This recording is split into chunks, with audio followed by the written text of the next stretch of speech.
O anak, tagal pa ba yan? Hindi ka pa ba matutulog? Malapit na tayo. At malapit na rin matapos sa taon. At dahil doon, malapit na rin akong masapitan ng medalya. Anak, bonus lang yun. Alam mo, mahalaga sa akin makatapos ka. Masaya na ako na nakikita kayong lumalaking matinong tao.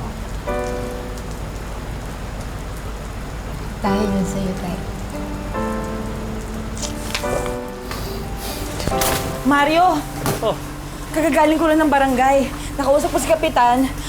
Pinapalit kasi na tayo dito sa buong barangay. bakit? Umapaw na yung ilog. Mabilis nang tataas ng tubig. Kaya nga, pumapasok na yung tubig, oh. Halika na, bilisan nyo! Bilisan nyo na! Bilisan nyo! Lahat na ba may naiiwan dito? Halika na, bilisan na natin!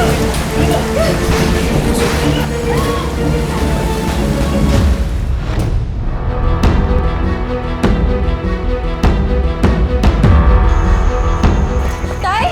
Mario! Ate! Mario! Ate! Mario! Ate! Mario!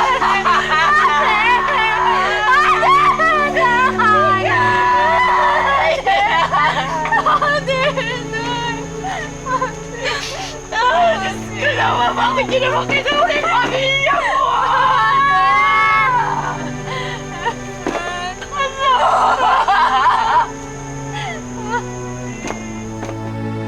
Ang pangarap ni Mikay na makapagtapos na valedictorian, tinapos sa isang iglap ng isang trahedya.